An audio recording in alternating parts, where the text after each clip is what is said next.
3 ជំហានងាយៗក្នុងការចងចាំហិរាកាណាជំហានទី 1 ត្រូវចងចាំហិរាកាណាទាំង46តួក្នុងចំណោម46តួហ្នឹងមាន5ដែលជាស្រៈមានដូចជាអអ៊ីអ៊ូអេអូហើយនឹង41គឺជាព្យញ្ជនៈមានដូចជាខភីខុខេខោសាឈីស៊ុសេសូតាឈីស៊ុតេតូណានីនុណេណូហាហ៊ីហ្វុហេហូម៉ាមីមឺមេម៉ូយ៉ាយូយ៉ូ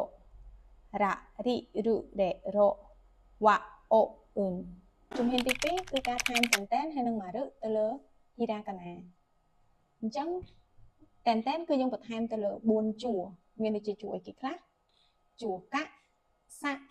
តៈហៈម៉ារឹយើងថែមទៅលើតែមួយជួរគឺជួរហៈអញ្ចឹងសរុបមកវិញអក្សរថ្មីដែលបង្កើតចេញពីអក្សរចាស់គឺយើងឡើងបាន5ជួរអញ្ចឹងតែនតែននៅពេលដែលយើងបន្ថែមហើយយើងអានសលេងនឹងខុសអក្សរដើមបន្តិចគឺសកត់សលេងរៀងធ្ងន់ឧទាហរណ៍កគិគឺកេកុនៅពេលដែលយើងបន្ថែមតែនតែនយើងអានទៅជាកាហ្គិហ្គុហ្កេកុទៅពេលជួរស័កទៅជាហ្សាជីហ្ស៊ុហ្សេហ្សូដាជីហ្ស៊ុដេដូបាប៊ីហ្គុបេបូអញ្ចឹងតែនតែនដែលយើងដាក់ទៅលើជួរហៈយើងអានចេញទៅជាប៉ពីពឹបេបូឬក៏ផាភីភុភេផូជំហានទី3គឺការដាក់ជើងអញ្ចឹងក្នុងភាសាជប៉ុនតើគេយកអក្សរណាយកទៅធ្វើជាជើងអញ្ចឹងអក្សរដែលគេយកទៅធ្វើជាជើងមានដូចជាយ៉ាយឹយ៉ុ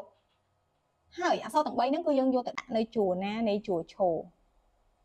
អញ្ចឹងគឺយើងយកទៅដាក់នៅសលេងអ៊ីអក្សរដែលមានសលេងអ៊ីហើយអញ្ចឹងមានដូចជាគេគិឈីឈីនីហ៊ីមីរីអញ្ចឹងរបៀបចំណាំគឺយើងយកអក្សរយ៉ាយឹយ៉ុយកទៅដាក់នៅលើជួរសលេងអក្សរអ៊ីហើយអញ្ចឹងយើងបានទៅជាខិជើងយ៉ាខ្យាខិយូទៅជាខ្យូខិយោខ្យូហើយអញ្ចឹងខ្យាខ្យូខ្យូឆាឈូឈូឆាឈូឈូញ៉ាញូញ៉ូហ៊ីយ៉ាហ៊ីយូហ៊ីយ៉ូមញ៉ាមញូមញ៉ូរីយ៉ារីយូរីយ៉ូអស់នៅពួកយើងអត់ទាន់អស់ទេត្រូវអត់ដោយសារមិញហ្នឹងយើងមានចាប់ទាំងនេះយើងមានថែម5អក្សរថ្មីទៀតមានតែនតែនហើយនឹងម៉ារឹអញ្ចឹងតែនតែនហើយនឹងម៉ារឹហ្នឹងក៏វាមាន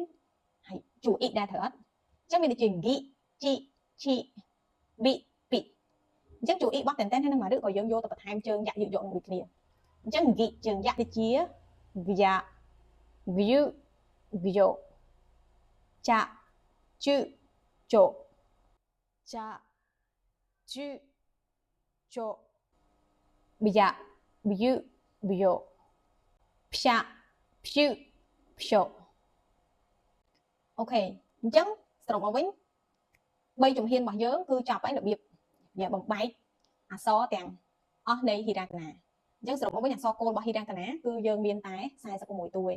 ក្រៅពីហ្នឹងអក្សរផ្សេងៗគឺបែកចេញពីអក្សរទាំង46តួហ្នឹងឯងអញ្ចឹងបើសិនជាពួកយើងចាំអក្សរគោលទាំង46តួហ្នឹងអក្សរផ្សេងៗយើងគ្រាន់តែយល់ flow ជំហានទី1ជំហានទី2ជំហានទី3មកគឺយើងអាចចងចាំវាបានយ៉ាងងាយ